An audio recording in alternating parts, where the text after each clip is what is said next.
Fala galera, começando o podcast do Zé Rogério. Nesse alto astral, nesse pique, nessa energia, vamos pra cima, pau na máquina. E lógico que para começar eu tinha que trazer uma mulher, né gente? E uma mulher que eu tô junto com ela praticamente todos os dias, parceirona, amiga e uma pessoa que eu tenho um respeito muito grande. Estou recebendo aqui a Cláudia Ribeiro. Ela é professora, historiadora, diretora do Museu Major Novaes, diretora de cultura, tudo isso e muito mais. Tudo bom, Claudinha? Boa noite. Olá, Zé. Boa noite a todos e todas que estão aí nos assistindo, nos ouvindo, né? É uma alegria. Fiquei muito feliz em receber esse seu convite para gravar. Nunca gravei. O primeiro estou estreando aí no podcast. Então, estamos estreando com força total aí. O Zé, mestre, rei da audiência nas lives, em tudo, em Cruzeiro. Então, muito obrigada. Já agradeço a participação aí nesse podcast pra gente bater, se conversar. Isso. Um bocadinho. Trocar uma ideia, né? Com certeza. Vamos começar, até pro pessoal conhecer um pouquinho de você. Vamos falar da pessoa, da mulher, da Cláudia Ribeiro em si. Você tá com quantos anos? Formada em História, lecionando? Fala um pouquinho de você, Cláudia. Bem, eu tenho 38 anos, né? Sou mãe da Maria Luísa, minha filha tem 17 anos. Eu sou graduada em História, né, pela Unisal de Lorena. Depois fiz especialização em Cultura e Literatura Afro-Brasileiras na FACIC e terminei o meu mestrado em História Social na PUC de São Paulo. E todo esse processo dessa trajetória, eu sempre pesquisei a cidade de Cruzeiro, né? Foi uma das coisas aí que fazer história no Unisal me trouxe, essa descoberta da minha cidade. Porque quando eu fui fazer história, eu queria pesquisar outras coisas e não via a importância que a cidade de Cruzeiro tinha. E foi muito engraçado, né? Eu acho muito curioso isso, que eu descobri uma outra cidade. E isso me deixou muito feliz. O Sodero, um professor que eu tive, né, professor do Unisal até hoje, historiador, ele fala que o global nasce no nosso quintal. E eu desconhecia o meu quintal. Então foi muito interessante para mim, né, descobrir essa cidade, a cidade menina, a cidade Cruzeiro, pelo qual, você sabe, eu sou apaixonada, tenho muito apreço, e me dedicar a isso. Foi onde eu escolhi, né, traçar uma carreira acadêmica sobre a cidade de Cruzeiro. Atualmente, eu estou aí, né, dividindo multitarefas na prefeitura, inclusive gosto muito, tenho aí um amor muito grande pelo Museu Major Novaes, estou há 7 anos no museu e dou aula também. Eu sou professora hoje, né? Já dei aula em várias escolas daqui da cidade de Cruzeiro, mas hoje eu estou na rede SESI. Então eu estou no SESI de Lorena e no SESI de Cruzeiro como professora de filosofia e sociologia. E lá no museu aí, com as atividades culturais, com as pesquisas na área de museu, com a pesquisa histórica e mais aí com a diretoria de cultura. Então a Cláudia faz muitas coisas, né? Eu falo que eu não tenho nem tamanho para fazer esse tanto de coisa que eu faço, mas você sabe que eu sou agitada. Inclusive tô aqui rodando desde a hora que eu comecei a falar que eu não consigo parar, né? Mas é porque eu gosto disso, viver acelerada. Posso te dar um título? Pode. A Pequena Notável. Você vê? A minha mãe fala que eu sou acelerada até pra nascer, porque eu sou de 7 meses, né? Ah, é? Nossa. Eu sou de 7 meses. Não sabia, hein? Eu sou de 7 meses. Eu nasci de 7 meses, com 41 centímetros e 1,8 kg. É verdade que quem nasce com... Você deve saber, você nasceu com 7 meses. É verdade que quem nasce com 7 meses é muito inteligente, tem um QI a mais, tem uma energia a mais. Olha, tem a ver isso? Bem, as pessoas que eu conheço 7 meses são todas agitadas, inteligentes, inquietas. Falam muito isso, eu não tenho nenhum embasamento, assim, né? Mas percebe. Eu tenho um afilhado, o Romeu, ele é de 7 meses também. E ele nasceu de 7 meses, ele tem 3 aninhos. E as coisas que ele fala, eu falo, você puxou só a Dinda. É apressado para nascer e de uma inteligência absurdo. Ele faz algumas relações, assim, sabe? Que é muito precoce para uma criança de 3 anos. Então, o Romeuzinho aí também é de 7 meses, não deixa a desejar. Eu não sei, depois aí até se alguém tiver vendo, ouvindo, foi especialista da área, pode comentar, mas eu sempre vejo essa permanência, né? Essa característica nas crianças de 7 meses. Perfeito, perfeito.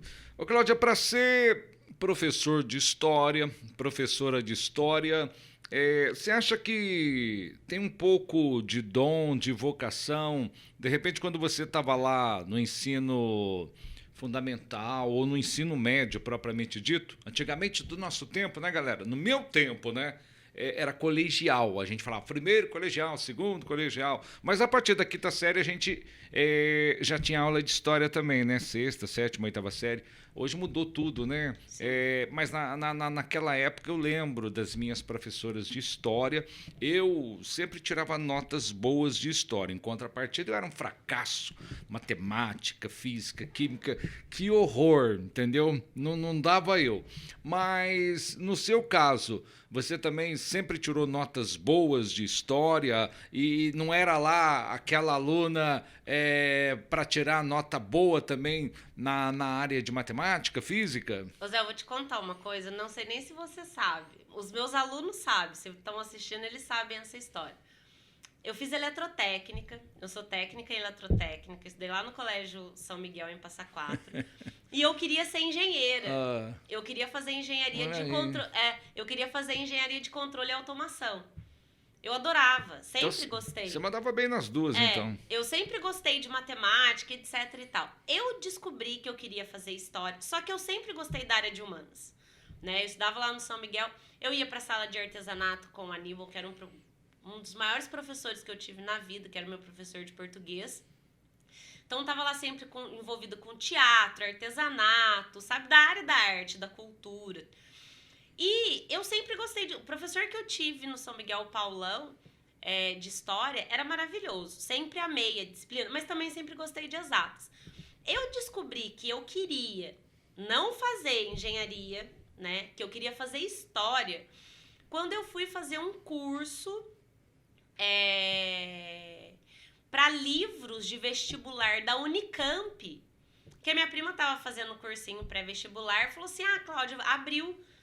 Era férias, isso foi em 2001. Caramba, muito louco isso. Quer dizer que você pensava uma coisa, de repente sua vida deu uma reviravolta. Daí... Graças à sua prima. Sua prima, então, que abriu os caminhos. A Bianca falou, vamos fazer esse curso. E eu tive aula com um grande professor de literatura que a gente tem aqui na região, que é o Dojo.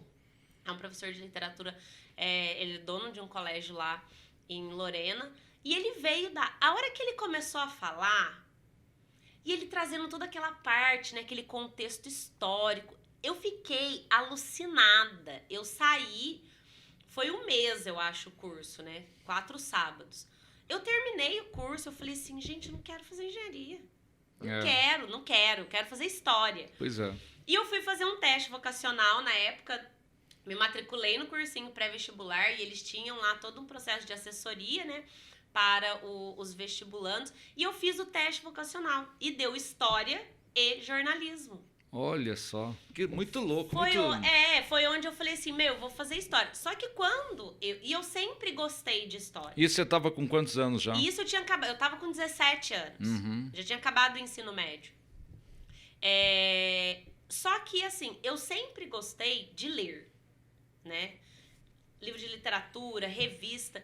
E eu já vinha desde aí dos meus 12, 13 anos, a minha mãe já assinava aventuras na história pra mim, né? Super Interessante, depois a Super Interessante soltou Aventuras na História. E eu sempre guardava as que tinha coisas de história, né, da Super Interessante, sabe? Eu tinha aquele amor, assim. Então era uma coisa que já estava adormecida dentro de mim.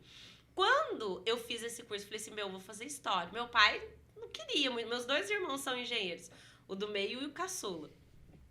Eu falei assim, não, vou fazer história. Meu pai virou e falou assim, quê? Você vai ser professora? Daí minha mãe, por quê? Eu sou professora, né? Daí ele falou assim, não, mas geralmente a mãe e o pai nunca quer que o filho ou a filha seja a mesma coisa. Não, tem que ser uma coisa melhor. Mas a minha mãe... Mas ela tá no DNA também, a minha mãe sempre... Quando eu falei que queria fazer eletrotécnica, a minha mãe virou pra mim e falou assim, filha, você vai fazer magistério? Você tem perfil de professor. E eu falava pra ela assim, ó, Deus me livre e guarde. Eu vou ser professora. A língua, né? A língua a gente paga. Paga. Eu não vou ser professora nunca na minha vida. Eu não dou conta de aluno, que não sei o quê. E hoje, Zé, eu falo que dar aula, pra mim, é aquilo que reabastece a minha energia, né? As atividades no museu também, mas estar lá com contato, ver os olhinhos de perto, tá dentro da sala de aula, trabalhar esse processo da construção do conhecimento, é algo que deixa a gente jovem para sempre. Sabe o que constrói? É o que eu penso, que eu acho que constrói a gente como pessoa. É quando você trabalha naquilo que você gosta, quando você trabalha naquilo que você ama. Meu, é sensacional, porque aí você se completa, sabe? Tá chegando o domingo. Eu tinha um amigo, Cláudia, que quando chegava, ele odiava o trabalho dele. Então, quando chegava domingo, que ele ouvia aquela música do Fantástico, né, ele começava a passar mal. Ele já ficava tenso, nervoso, porque ele sabia que era início de semana na sequência, segunda-feira, e ele odiava o que ele fazia. Sabe o que aconteceu? Ele teve um estresse total, inclusive ele infartou no trabalho. Sim. Agora, quando você faz aquilo que você curte, que você gosta e que você ama, você não se cansa de trabalhar. Você tá louco para fim de semana, você tá louco para chegar segunda-feira, porque você se sente bem e, no seu caso, professora, sala de aula, os alunos. Então, realmente, isso é muito legal. Agora, o pessoal fala, a Claudinha do museu. A Claudinha do museu. Você ficou conhecido como a Claudinha. Só que essa Claudinha do museu. Claudinha é só uma forma carinhosa, viu, gente? Porque quando tem que chegar chegando, ela chega mesmo e não deixa para depois. Manda na lata. Aliás, ser muito sincera, né? Você sabe diferenciar as coisas, né, Cláudia? Sim, eu falo que se a sinceridade ela não vier com empatia, não vier com solidariedade, eu acho que não é sinceridade, a pessoa é rude, né? Eu falo assim, tem algumas coisas não tem como deixar para depois, ainda mais no ambiente de trabalho, você sabe disso, né, como secretário da pasta. Estar na função de gestão é muito difícil, né? Porque a gente precisa balizar N variáveis para que as coisas deem certo, né? Para que as coisas aconteçam. Então, eu sou extremamente compreensiva, né? Até mesmo porque hoje eu falo que eu me sinto privilegiada tendo tantas pessoas, podendo estar com tantas pessoas trabalhando comigo, porque quando eu comecei no museu há 7 anos, éramos eu, Joãozinho Novaizinho, João Bosco França. Que é patrimônio do museu. Que é patrimônio do museu também. O Novaizinho. Reinaldo. Carlinhos. Reinaldo da biblioteca? Reinaldo da biblioteca. Aham. Carlinhos. Era assim, éramos nós. Depois o Reinaldo Éramos 6. Éramos 6. O Reinaldo foi para a biblioteca, ficamos eu. Então, assim, hoje eu consigo trabalhar e agradeço, obviamente, a você com relação a isso. Eu tenho uma equipe, né? Porque a gente sabe que o museu cresceu. Hoje a procura pelo museu como você fala, o museu caiu no gosto do cruzeirense. Hoje todo mundo quer estar dentro do museu, quer fazer atividades no museu. E isso só uma pessoa não dá conta. Olha o tamanho daquele espaço. A gente tem uma exposição gigante, belíssima. Então, estar lá nesse processo, né, com essas pessoas... E eu acredito que esteja dando certo, porque todo mundo que vai ao museu agradece, elogia, parabeniza o atendimento de todas as pessoas que estão lá. Então, assim... Funciona essa sinceridade, mas ela precisa vir muito com empatia. A gente está vivendo uma fase agora em que a caravana cultural está percorrendo os bairros da cidade. Começou há 2 semanas atrás, lá no Jardim São José, foi um sucesso. Eu sei que agora tem Vila Canevari, tem Itagaçaba e por aí vai. E tem a Lei Aldir Blanc.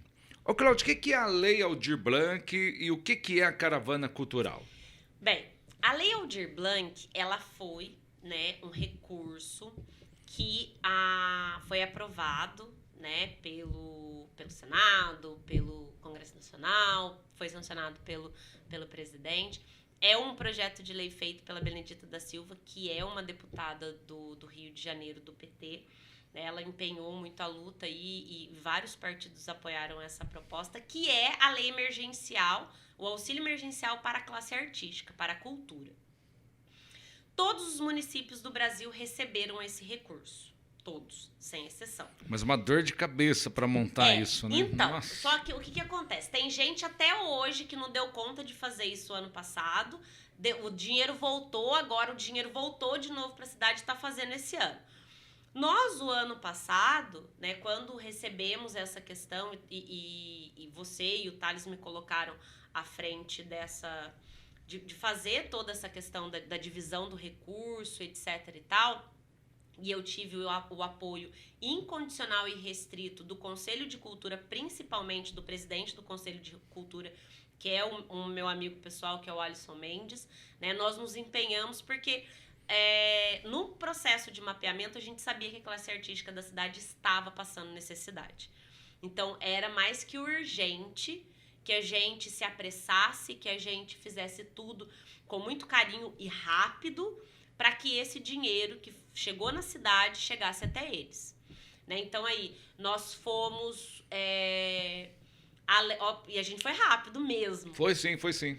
Porque a regulamentação da lei saiu no dia 20 de agosto de 2020 e o dinheiro na nossa cidade chegou no dia 16 de agosto de 2020. Então, menos de um mês depois da regulamentação da lei, nós fizemos todos os trâmites para que o dinheiro chegasse na cidade. Então, foi inscrição na plataforma As Brasil, criamos os projetos, fizemos toda a esquemática geral de como seria dividido o recurso, mandou para a plataforma Mais Brasil, eles aprovaram e mandaram o recurso. E aí se fala em profissionais da cultura, a primeira coisa que vem à mente, o cantor, o músico, o pessoal do teatro, mas é muito maior que isso, né? Eles... envolve tudo, toda né? uma categoria. É, toda uma produção. Categoria. Porque assim, quem é do ramo da cultura, né, da arte, gente, a pessoa que tá no bastidor, que coloca a luz,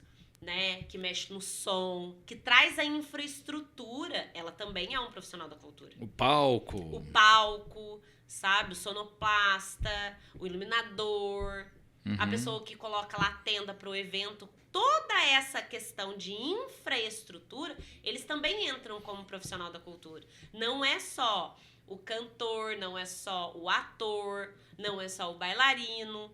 Temos aí também toda a questão da cultura tradicional, os violeiros, a folia de reis, a capoeira, fotógrafo, sabe? Pessoal que trabalha com fotografia também é considerado.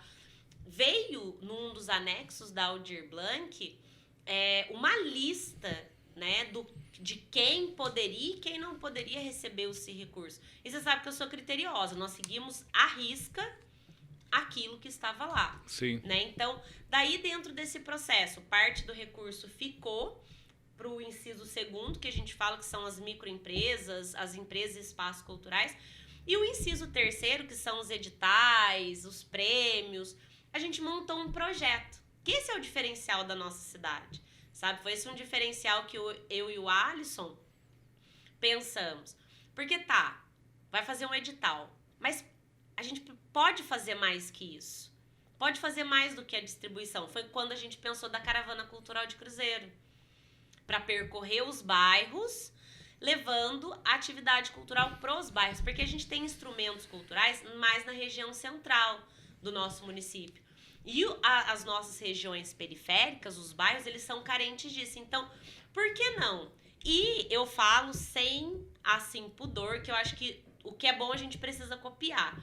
E essa ideia, ela surgiu, né, por conta da Caravana Sesc. O Sesc tem um projeto maravilhoso, Circuito, né, Sesc. do Circuito Sesc, que é uma caravana também. Sim, sim. Então, pensando dentro dessa lógica que o Sesc tem, foi que nós trouxemos para o município, adaptamos para a nossa realidade e construímos a Caravana Cultural, que começou com sucesso total lá no Jardim São José e vai percorrer aí, a gente está até incrementando mais essa Eu acho caravana. que o grande segredo, a grande jogada é o seguinte: a gente sabe que quando tem evento no museu, nem todo mundo vai ao museu, principalmente determinados segmentos, às vezes periferia. Ah, é longe, ah, não dá para mim ir, não tenho carro, tá chovendo, tenho outro compromisso e fica distante.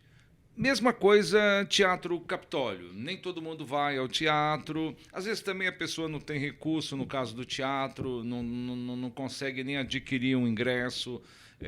Por mais que você tenha eventos acontecendo nos 4 cantos da cidade, não só evento público, mas eventos, né, em geral, as festas, bares, clubes, enfim, shows musicais, né? Aqui nós temos uma referência que é o Godo, hoje, que todo mundo vai lá assistir show ou curtir o cantor, o grupo de pagode num determinado barzinho, num restaurante, numa casa, final de semana, no pesqueiro. Mas, enfim, eu acho que a grande sacada, a grande jogada é levar a cultura para os bairros. Sim. A arte chegar naquela comunidade. Eu me lembro no Jardim São José de uma senhora conversando comigo, ela dizendo assim: eu sou uma das primeiras moradoras do bairro e eu nunca, até hoje, vi algum evento aqui no Jardim São José. E ela falava aquilo com orgulho e depois, conversando, ela chegou a dizer: eu achava que eu ia morrer sem ver alguma coisa boa de música aqui nessa praça. Então, eu notava que aquela senhora, ela estava feliz, ela estava contente em receber no bairro dela, na comunidade dela, um espetáculo como foi a Caravana Cultural, que teve de tudo um pouco. Então, eu acho que a grande jogada é essa. A gente ia até os bairros, ia até os condomínios, ia até aquelas famílias mais vulneráveis e levar alegria para essas famílias, porque a música, o cinema, o teatro, o circo, enfim, a arte em geral é alegria. E a gente saindo dessa fase, Cláudia, você concorda comigo? Da pandemia que judiou demais, Sim. né? As pessoas precisam voltar a sorrir. Eu acho que você falou tudo, Zé. E a arte possibilita isso, né? Esse encontrar pessoas. E ainda mais a praça, né? A praça é um local, assim, que a criança vai, que o idoso vai passear com o cachorro, que o idoso vai sentar para conversar com outras pessoas. É um local de encontro, né? Daquele cotidiano simples do bairro. E é muito significativo quando você leva para esse bairro e as pessoas vão em massa, como foram, né, em peso, foi todo mundo. O evento ficou lotado do início ao fim. Inclusive, de manhã, a hora que a gente estava, um pouco depois você passou lá, a hora que a gente estava montando, o Washington falou assim: grava. Porque eu acho que eu repeti a programação umas 50 vezes. As pessoas perguntavam: o que vai ter aqui? Daí a hora que a gente falava: nossa, que bacana, eu volto à tarde. Não, pode deixar que eu volto. E à tarde, 15 para as 2, a praça já estava cheia. Sabe? Então você vê que a pessoa, aquele entorno, viu aquela movimentação e acolheu. E isso foi desde o dia anterior, quando nós estávamos lá, né, na montagem da tenda, na montagem da iluminação, que algumas pessoas foram perguntando pra gente foi falando, todo mundo falou assim: não, pode ficar tranquilo, a gente toma conta tudo direitinho, a gente tá feliz, né, de estar recebendo essa atividade. Então, a comunidade do entorno foi muito acolhedor, seu Juarez, né, que cuida lá da pracinha do São José, Gracinha, Belezinha, e todas as pessoas. Foi um ambiente assim, muito gostoso. Você olhava em volta, tinha gente sentado no gramado, tinha gente lá tomando uma cervejinha, passeando com o cachorro, jogando bola. Tinha gente em todos os lugares, porque as pessoas foram chegando, foram sentando, foram batendo papo, ouvindo a música, vendo teatro, conversando. Ficou uma tarde, assim, e o dia tava lindo, né? Foi uma tarde, assim, maravilhosa. Eu tô cansada até hoje. Ah, sim. Isso Confesso pra você que eu tô cansada até hoje. Porque eu cheguei lá, era 6:50, saí 9 e pouco da noite de lá. Mas é algo, como você falou, quando a gente faz aquilo que a gente gosta, o cansaço a gente até releva ele. Porque é tão gratificante, sabe? Saber que aquilo que a nossa equipe se dedica tanto, organizando, preparando todo mundo lá com muito carinho, é recebido com carinho, né? Então, essa troca faz com que a gente se revigore, né? Ainda mais nesse momento, a gente está nessa reabertura, a pandemia ainda não acabou, a gente está nessa reabertura, então a gente precisa de alegria. Então, esses momentos é aquilo que, nossa, vale a pena, né? Aqui no nosso podcast, pela RC Vale, nosso canal no YouTube, nosso Instagram, página RC Vale no Facebook e nas redes sociais do Zé Rogério também. Cláudia Ribeiro é a nossa convidada. Estamos aqui trocando ideia, batendo papo. Cláudia, você parou de comer carne? Você é vegetariana agora, mulher? Parei de comer todas as carnes, né? Eu tava mesmo? falando hoje. Você não come carne, mas você come peixe. Eu falei pro aluno, eu não como McLanche Feliz. Mas tem de peixe, Cláudia. Eu falei, eu não como nenhuma carne. Faz 2 anos e 8 meses que eu estou vegetariando, né? Parei aí desde o dia 10 de fevereiro de 2019, que eu não consumo nenhum tipo de carne. E tem sido uma experiência muito bacana pra mim, sabe, Zé? Eu achava que eu não iria conseguir. Não é que eu não goste de carne, que eu acho carne ruim. É uma questão política, ideológica, daquilo que eu defendo, etc e tal. Tem N situações para além da causa animal, obviamente, né? Mas, assim, pensando mesmo nessa questão do planeta, do consumo, né? A gente sabe que o consumo, ele tá aí e não tem como a gente viver fora disso. Nem que for ermitão no meio da colina.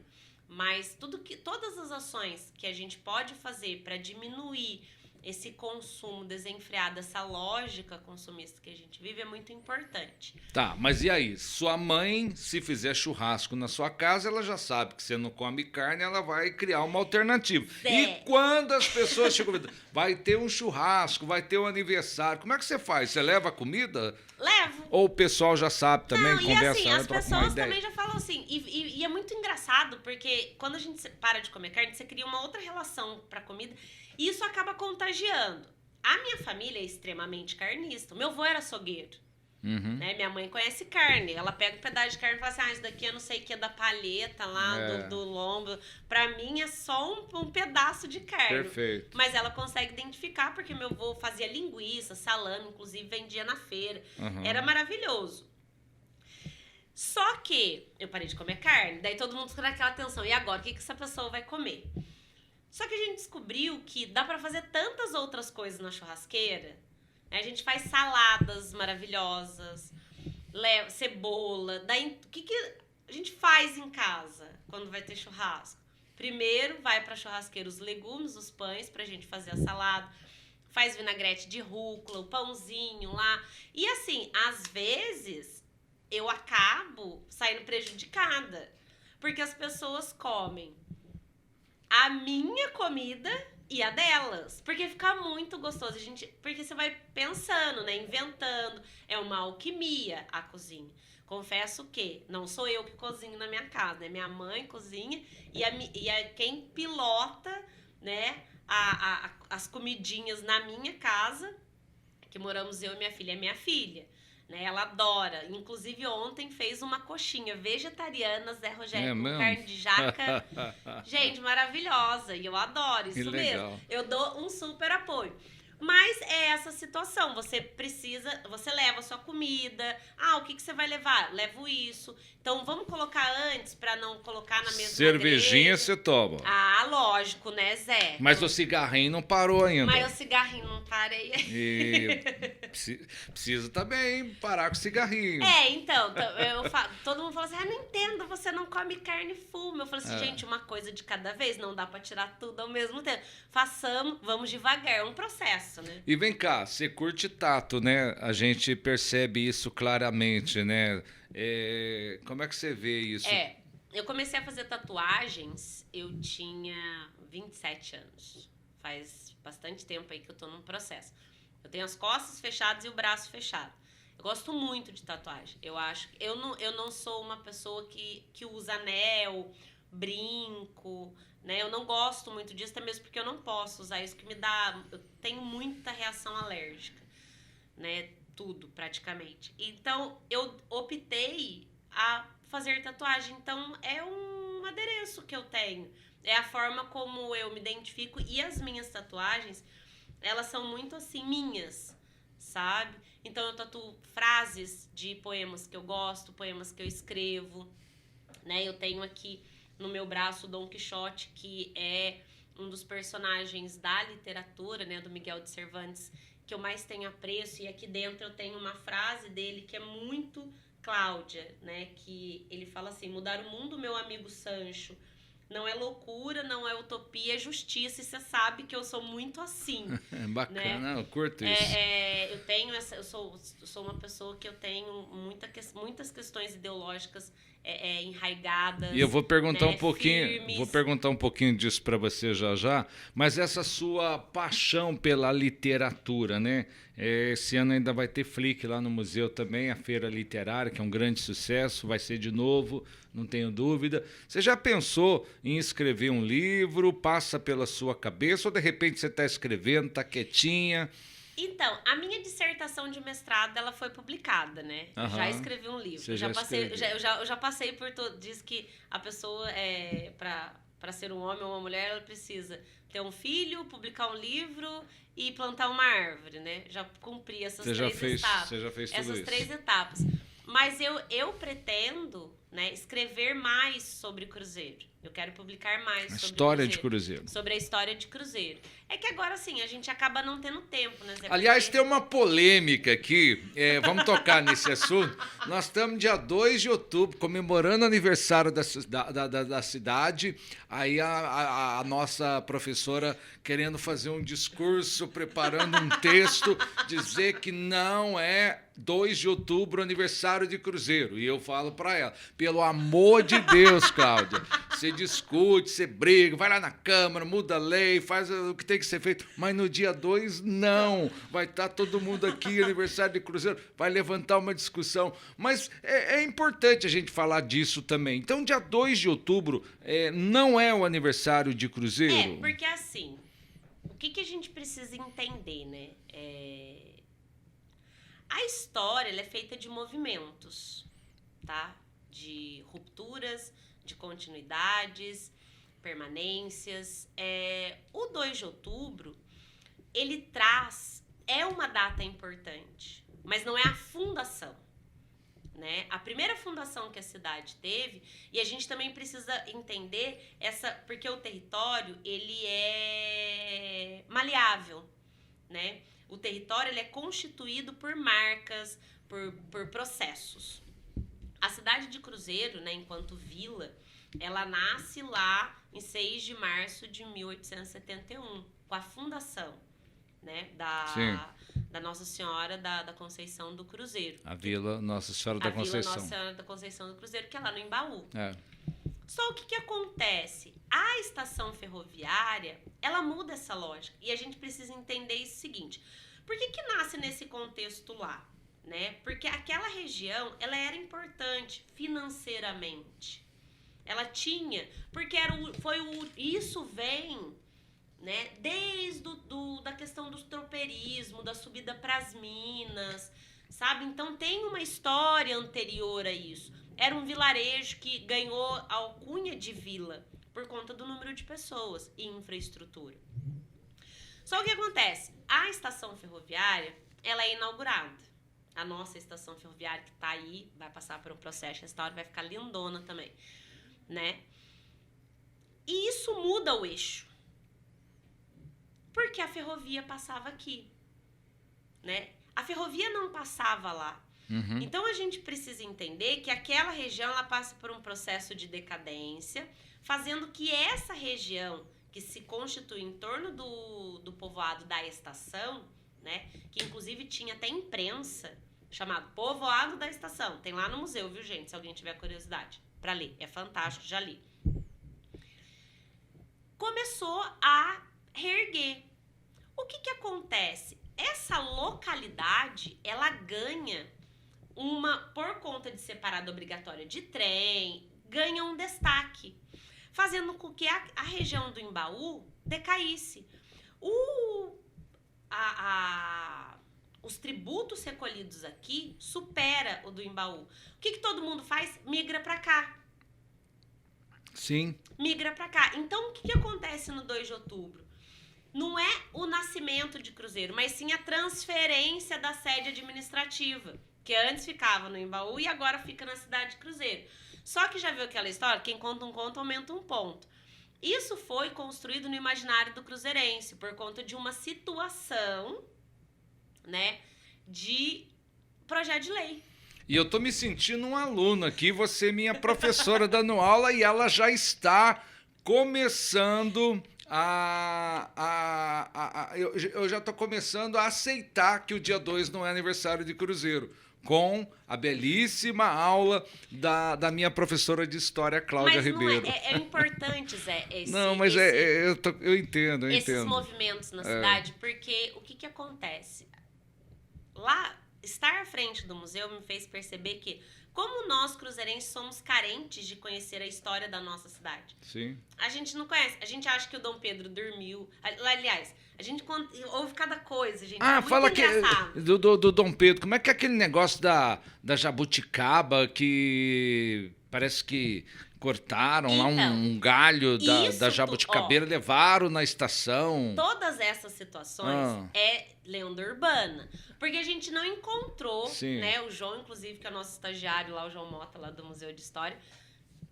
A gente já procurou vestígios disso. E isso saiu em algum momento. Mas que história que é essa? O que acontece? Falam que a princesa Isabel, a filha do Dom Pedro II, que o Dom Pedro não tem nada a ver com a Dona Tita, pelo amor da deusa, tá?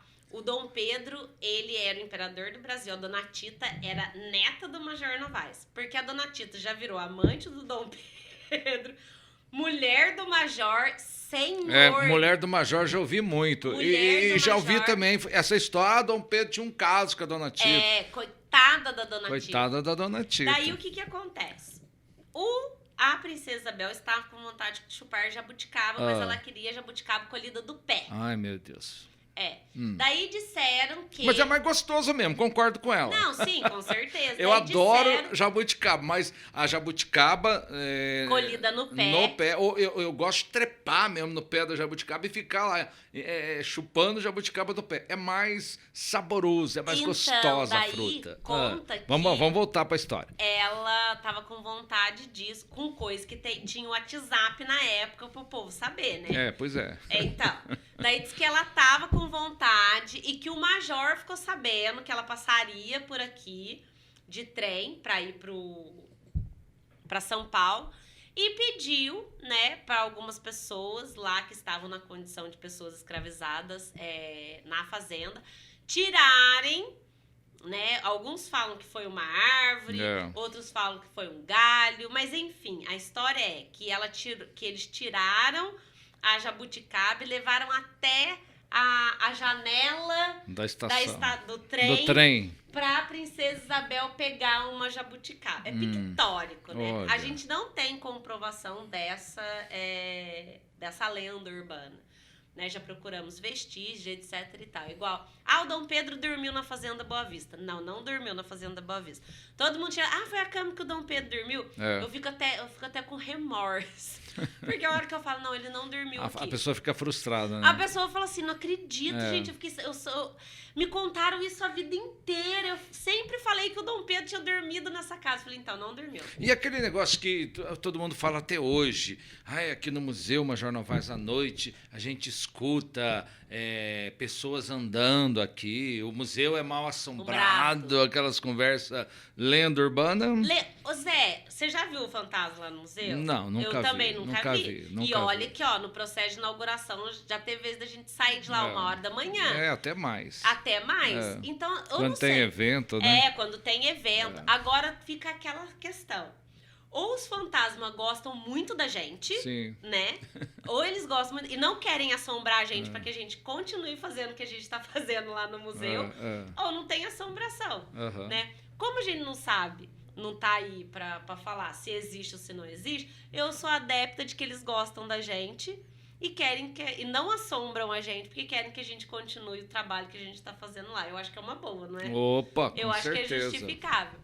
Mas assim, falando aquela situação que você tava falando, né, do 2 de outubro, é muito interessante perceber, porque a gente sabe que a gente conhece pouco a nossa história, né? E eu, como historiadora, eu me sinto privilegiada de estar à frente desse trabalho há tanto tempo, né? E cada vez que chegam as pessoas, elas chegam sempre para somar, porque a gente pouco conhece a nossa história. Tem muito que pesquisar ainda, sabe? E fazer esse trabalho de contar, recontar, ressignificar essa história é importante, porque é sabendo a nossa história que a gente descobre a identidade do que é ser cruzeirense. Bacana. Ser cruzeirense para mim é algo assim muito maravilhoso. Eu amo minha cidade. Isso. Eu amo minha cidade, escolhi essa cidade que Nós eu quero. amamos, eu essa também cidade amo. que eu quero terminar aí a minha carreira profissional, ficar a minha velhice. Nunca tive pretensões de ir embora. Amo atuar em todos os segmentos aí de forma muito ativa na cidade.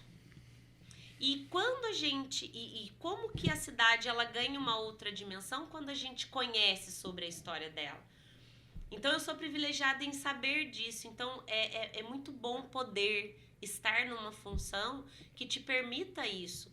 Eu falo para os meus professores lá da PUC, eu falo que olha que maravilhoso, eu construí uma pesquisa acadêmica, né, que foi publicada, que tem aí mais de 800 downloads no site da PUC. Bom. Tem gente nos Estados Unidos lendo, tem gente na Áustria lendo, tem gente no Reino Unido lendo a minha dissertação, né? E até engraçado, eu falo, nossa, mas por que esse povo tá lendo que eu tô escrevendo? Tá lendo sobre Cruzeiro. Mas é massa saber que tem gente em outros cantos lendo, né? Essa pesquisa acadêmica, eu consegui dar concretude para ela. Ela sai do campo abstrato e eu acho que é por isso que a gente estuda, é por isso que a gente faz mestrado, é por isso que a gente faz doutorado, que vai para o estrito sensu, para ter a possibilidade de pegar tudo isso e tornar acessível. Porque se o conhecimento ele não for democratizado, para que vale? Só para ter um diploma debaixo do braço? É verdade. Agora, você tem uma ideologia, vamos falar um pouco dela, né? Eu sei do seu posicionamento político, você hoje é filiada ao PSOL. Você já foi do PT também? Não. Não, do PT não. A minha não. primeira filiação foi... Eu nunca tive filiação O primeiro partidária. partido político foi o PSOL. Eu nunca tive filiação partidária. A primeira filiação partidária que eu tenho é do PSOL desde 2019. Tá certo. Mas fala um pouco desse seu posicionamento, dessa sua ideologia, que vem de Karl Marx e passa por essa fase, essa discussão, essa divisão do Brasil, né? E tende a acontecer de maneira mais fervorosa, de acordo que aproximar a próxima eleição. Mas, enfim, eu sei que não é fácil para você também, porque a carga é muito forte, mas eu sei que você também é muito bem preparada e encara também. Mas tem um grupo muito próximo ali também. Eu acho que vocês têm o PSOL, aqui em Cruzeiro, tem um grupo muito bacana, muito coeso. E eu acho que o grande diferencial de vocês, e aí eu quero até fazer um elogio, é que há uma união e a ideologia, ela realmente predomina. E nem todo partido político é assim. A gente vê muito partido aí, tipo assim, para ganhar a eleição, vamos trazer fulano, vamos trazer Beltrano, e não tem ideologia, sabe? Usa só a sigla para se eleger, depois ganha a eleição e o partido em si, e aquele propósito, aquela ideologia, aquele planejamento, fica tudo, sabe, como segunda opção. Já o PSOL não, a gente sabe que tem realmente ali um programa, tanto nesse atual momento, como se chegar ao poder para depois governar, né? Um dos motivos pelo qual eu escolhi o PSOL para me filiar foi justamente isso, né? Ele hoje atende toda aí a perspectiva ideológica no qual eu acredito. Tá? Embora pesquise, as minhas pesquisas acadêmicas, elas giram em torno do Partido Comunista Brasileiro, que foi fundado na nossa cidade. Não adianta que todo cruzeirense tem um pezinho lá no comunismo. Tem uma história muito bonita, né? Inclusive, do Partido Comunista. Mas eu escolhi, né, por questões mesmo de não ter o PCB em Cruzeiro, me filiar ao PSOL. Os meus companheiros, nós somos companheiros, né? Nós somos amigos, nós frequentamos a casa um dos outros, a gente se ajuda, a gente se acolhe, né? Eu acho que esse é o diferencial. Nós estamos lá um pelos outros e fazemos as coisas de forma muito horizontalizada e coletiva. Então, por isso eu estou no PSOL, né? Todas as minhas pesquisas acadêmicas, elas têm fundamentação teórica, né, na teoria marxiana, na teoria de Marx, né? Cláudio, o que é marxiano e o que é marxista? Se os meus alunos estão assistindo e não souberem responder, eu vou arrancar a orelha, porque eles sabem disso. Mas vou contar pro pessoal em casa. A teoria marxiana é aquilo que vai beber em Marx, né? Eu utilizo dos escritos, das concepções, do que o Marx escreveu. O teórico marxista é aquele que utiliza de Marx para produzir um conhecimento acerca dele, né? Então, ele tem lá, ele é inspirado pela teoria marxiana, mas a teoria que ele escreve é uma teoria marxista. Então tem essa diferença. Marx embasa todas as minhas pesquisas acadêmicas, né, sobre, até mesmo porque, como eu pesquiso a classe trabalhadora, e não tem quem fundamente melhor a classe trabalhadora do que Marx, né? Então eu uso Marx, Thompson aí para estabelecer esses diálogos que são dois nortes, dois referenciais teórico, metodológico para se analisar a classe trabalhadora. Então, são essas percepções ideológicas que eu tenho, né? E que diante de toda essa questão ideológica, hoje estou no PSOL por conta disso. Mas eu falo que eu sou de esquerda de berço. E você se considera uma comunista? Ou seja, não, porque eu tô dentro de uma lógica capitalista, né? Seria lindo se a gente aí conseguisse chegar nessa toda essa perspectiva, né, de uma sociedade comunista, tal qual Marx coloca dentro, né, do manifesto do Partido Comunista. O ser humano precisa evoluir 50 mil vezes para voltar e para viver dentro de uma sociedade comunista. Porque a sociedade comunista, ela não tem a presença do Estado. Então, é autogestão, né? A presença do Estado, ela se esvai.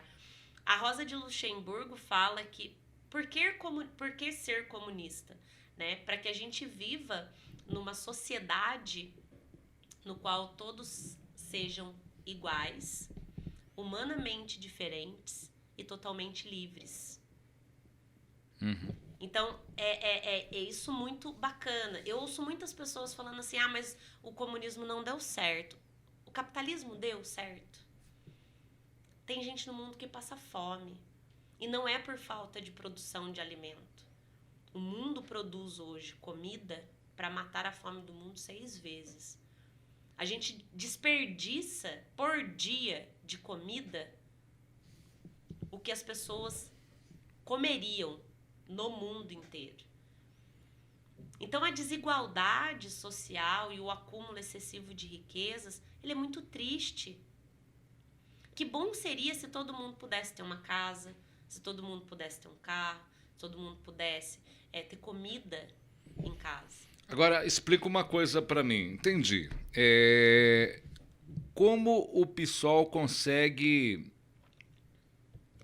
projetar 3 jovens numa campanha para vereador, no mandato coletivo, e consegue uma votação expressiva? Aliás, foi a maior votação, né, para a Câmara Municipal. Como é que vocês conseguiram chegar a essa votação? Lógico, infelizmente faltou votos dentro do partido para atingir o quociente eleitoral para que essas candidatas viessem a exercer um mandato na Câmara Municipal. Mas qual a semente plantada e o que vocês pensam para o futuro? Eu vou fazer a análise Cláudia, né? Porque todo pronunciamento do PSOL a gente faz de forma coletiva, faz plenária. Então, assim, essas questões é uma fala muito de Cláudia, de historiadora, fazendo análise como membro do PSOL, como filiado do PSOL, mas não em nome do PSOL, tá? Porque tudo isso a gente gosta de falar coletivamente antes, Perfeito. né? Para definir. E essa é a diferença. Ninguém quer ser chefe de nada. A gente quer fazer tudo junto. Ninguém precisa sobressair mais que o outro, sabe? A gente quer uma cidade melhor.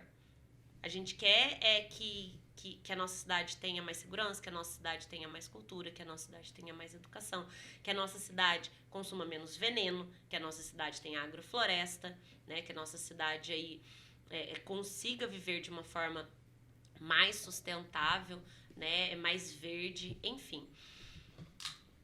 Tudo que as meninas realizaram, já deixo aí um beijo para as minhas maravilhosas Fernanda, Maria Clara e Dai. A Maria Clara, inclusive, foi minha aluna na rede municipal de ensino, na Escola Lions, no qual eu iniciei a minha carreira como funcionária, né, professora da rede municipal de ensino, no qual eu estou efetiva há 13 anos. Legal.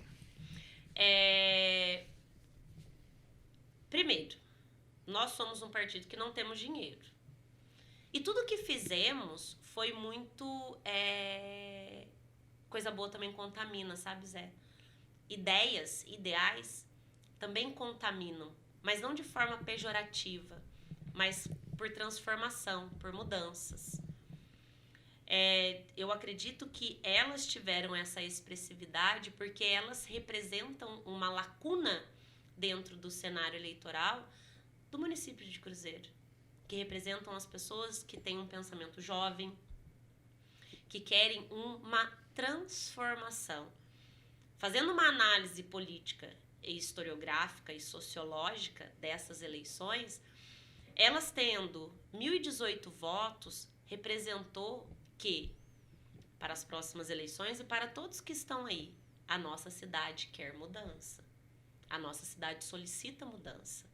E por isso que elas tiveram todos esses votos. Né? A nossa cidade é menina e tem anseios. Cláudia, você também tem o lado feminista, o lado mulher muito atuante, né? Sim.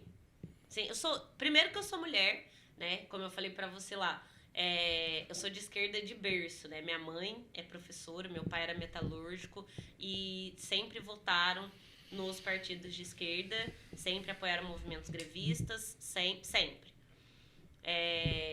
Meu pai sempre trabalhou fora e o diálogo do casamento do meu pai e da minha mãe é bem bacana, né? Eu tenho uma filha. E a gente percebe que, e sendo professora de história, eu percebo que as mulheres sempre foram alijadas da história. E faço um desafio para quem está em casa, né? Quantas mulheres vocês aprenderam de teóricas na física, na química, na matemática, na história, na filosofia, na sociologia? Quantas mulheres vocês aprenderam? Porque a gente sempre ouve falar no Marx, no Platão, no Aristóteles, no Locke, no Foucault, não sei quem, só homens. Aonde está a mulherada? Né? E o século XX veio mostrar que as mulheres estão aí, vieram para ficar. Né? Então, aceita que dói menos. Perfeito, perfeito. Eu carrego... E é uma pauta, né, Zé? É uma pauta. Eu acho que a gente precisa... E o feminismo, ele briga por igualdade. Para que a gente consiga falar e ser ouvida também. Não ser mais ou menos, mas estar lá, né, em pé de igualdade dentro desse processo. E esse pé de igualdade não significa, então carrega o saco de cimento, para. Esse contra-argumento é muito vazio, sabe? E muito chulo. Porque se a mulher precisar carregar, ela vai carregar também. Também. Não, concordo. Cláudia, muito da hora essa nossa conversa, esse nosso podcast. Aliás, eu estou começando hoje, você é a nossa convidada, a primeira convidada, o primeiro episódio, né, de uma série. Mas eu fiz questão de convidar uma mulher. Eu queria convidar realmente uma mulher para ser o primeiro programa. E aí, quem que eu trago? Penso daqui, penso dali. Eu falei, quer saber de uma coisa? É ela mesma. É a Cláudia Ribeiro, a pequena notável, a Claudinha do museu. Então, eu estou muito feliz com a sua participação. Quero agradecer. Você sabe que eu tenho um respeito, uma admiração muito grande pela sua pessoa. É lógico que tem hora que às vezes a gente pode discordar de algumas questões, mas a gente se respeita, a gente se entende. Que é importante. É isso que é importante, né? Eu acho que... Mas no final... A nossa dobrada é boa e a gente quer o bem de Cruzeiro, a gente quer o bem da cultura, né? E da história como num todo aí, como você já pôde descrever aqui durante o podcast. Vou te dar uma torta holandesa. Eu estou olhando para isso desde a hora que eu cheguei. Você está aqui com todo carinho para você obrigada, saborear. Zé. E já que você está aqui, essa outra é da sua filha. Ai, a Maria Luísa vai adorar. Você leva Obrigada. uma é sua, outra é da Maria Luísa. E eu gostaria que você agora, né, fechasse, não sei, de repente tem alguma coisa que eu não perguntei, que a gente não falou, não conversou, que você acha que é importante, fica à vontade. Olha, Zé, que eu queria deixar, né, aqui de mensagem. Muito você fala, Claudinha do museu, eu acho muito engraçado, às vezes eu chego num lugar e falo assim, menina do museu. Eu falo assim, nossa, até me sinto famosa, menos. Mas é muito importante para mim, sabe, estar à frente desse projeto. Já passei aí por Rafik, Ana Karen, agora na gestão do Thales, né? E é muito importante você saber que pessoas que estão aí à frente da gestão do município acreditam no seu trabalho, acreditam que você tem potencial e que vamos lá, sabe? Eu estava já à frente do museu, depois vocês me deram aí, né, a direção da cultura. Isso é muito importante para mim, porque sinaliza que eu estou no caminho certo, né? E o melhor, eu estou no caminho certo para a cidade, porque no fundo todos nós queremos isso, que a nossa cidade avance, que a nossa cidade cresça, né? Como eu falei aqui, nós já falamos sobre isso. Nós temos eu tenho um amor muito grande pela cidade de Cruzeiro. Eu quero muito bem essa cidade. E é muito importante saber que faço parte desse processo de melhoria, de transformação da cidade, né? Então, para mim já a titulação é importante? Mas conseguir sair desse mundo acadêmico e pisar no chão e transformar esse chão em escadas para que outras pessoas também percorram e avancem, aí é deixar o nome na história, né? Então isso é muito bacana. E estamos fazendo história, né, Cláudia? Isso é muito bom, né? Sim, com certeza. A história não para, né? Ela Não. continua, escrevendo novos capítulos. E foi muito legal. Eu que agradeço. Sucesso. Adorei. Tamo junto. É uma pessoa de um coração grande e é uma mulher com carinha de menina. Gente, estamos fechando aqui o podcast do Zé Rogério. Esse é o nosso primeiro episódio. Obrigado pelo carinho. Quinta-feira que vem, mais um convidado especial para a gente conversar, para que vocês possam ouvir, para que vocês possam assistir, para que vocês possam acompanhar aqui nas redes sociais do Zé Rogério e da RC Vale. Obrigado pelo carinho. Agradecendo o Leonardo Baboni, agradecendo o Gandra, a toda a equipe, o Anderson Baboni, a todos vocês. Nosso muito obrigado. Beijão do Zé, da Cláudia. Tchau, gente. A gente se vê até o próximo podcast do Zé Rogério. A gente se vê, a gente se fala.